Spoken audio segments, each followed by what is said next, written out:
Hey guys, welcome back. आज हम बात करने वाले हैं fossil fuels and advantages and disadvantages of fossil fuels. तो बिना टाइम वेस्ट के स्टार्ट करते हैं आज की video.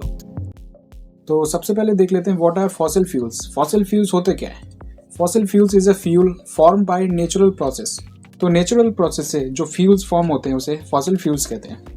Decomposition of buried dead organism containing energy originating in ancient photosynthesis.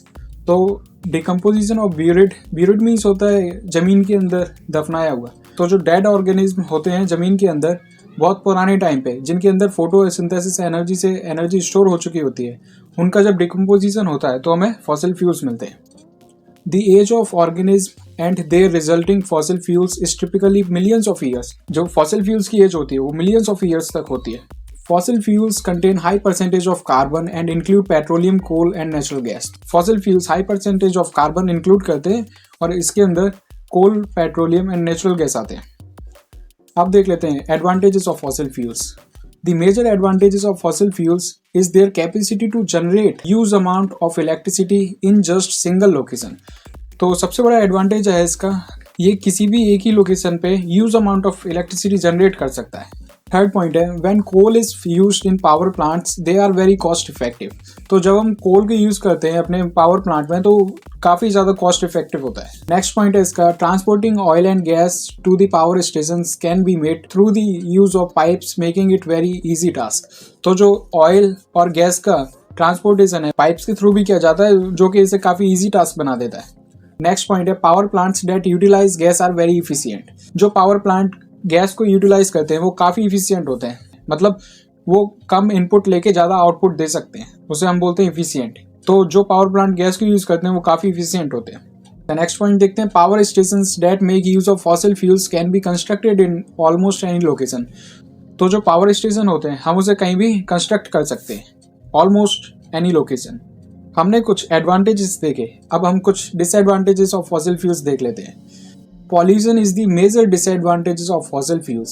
सबसे बड़ा डिसएडवांटेज फॉसिल फ्यूल्स का है pollution, as it releases carbon in the atmosphere. तो फॉसिल फ्यूल्स को जब हम बर्न करते हैं तो कार्बन रिलीज करता है एटमॉस्फेयर में। This is also main contributory factor to the global warming experienced by the earth today. तो जो कार्बन रिलीज होता है वो ग्रीन हाउस इफेक्ट को कॉज करता है। अब ग्रीन हाउस इफेक्ट से हमारे ग्लोबल वार्मिंग की कंडीशन अराइज होती है। तो फॉसिल फ्यूल ग्लोबल वार्मिंग के लिए भी रिस्पॉन्सिबल माना जाता है। नेक्स्ट पॉइंट देखते हैं coal also produces carbon dioxide when burned. तो कोल को जब हम बर्न करते हैं तो वो कार्बन डाइऑक्साइड रिलीज करता है कंपेयर टू बर्निंग ऑयल और gas. Additionally it gives off sulphur dioxide as a kind of gas that creates acid rain. तो जब हम इसको बर्न करते हैं तो ये सल्फर डाइऑक्साइड गैस रिलीज करता है जो कि एसिड रेन का मेन कॉज है। इसका नेक्स्ट डिसएडवांटेज देखते हैं the mining of coal result in the destruction of wide area of land. तो जब हम कोल की माइनिंग करते हैं तो बहुत सारे एरिया को हमें डिस्ट्रॉय करना पड़ता है, तो इसके डिसएडवांटेजेस में destruction of wide area of land भी होता है।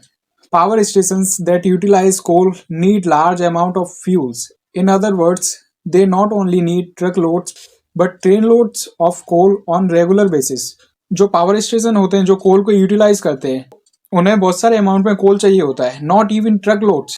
तो इन्हें ट्रक लोड्स में नहीं, ट्रेन लोड्स में रेगुलर अमाउंट में फ्यूल चाहिए होता है। अब नेक्स्ट पॉइंट देख लेते हैं use of natural gas can cause unpleasant odour. तो जो नेचुरल गैस होते हैं वो अनप्लीजेंट ओडर को कॉज करते हैं and some problem specially with the transport. जब हम इसे ट्रांसपोर्ट करते हैं तो भी कई दिक्कतें हमें फेस करनी पड़ती हैं। तो इसका लास्ट पॉइंट देख लेते हैं use of crude oil cause pollution as crude oil contain toxic chemicals which cause air pollution when combusted. तो जो क्रूड ऑयल होता है वो पॉल्यूशन कॉज करता है क्योंकि क्रूड ऑयल के अंदर कुछ केमिकल सब्सटेंसेस होते हैं जो कि एयर पॉल्यूशन कॉज करते हैं। तो इस वीडियो में इतना ही, मिलते हैं नेक्स्ट वीडियो में। Good bye.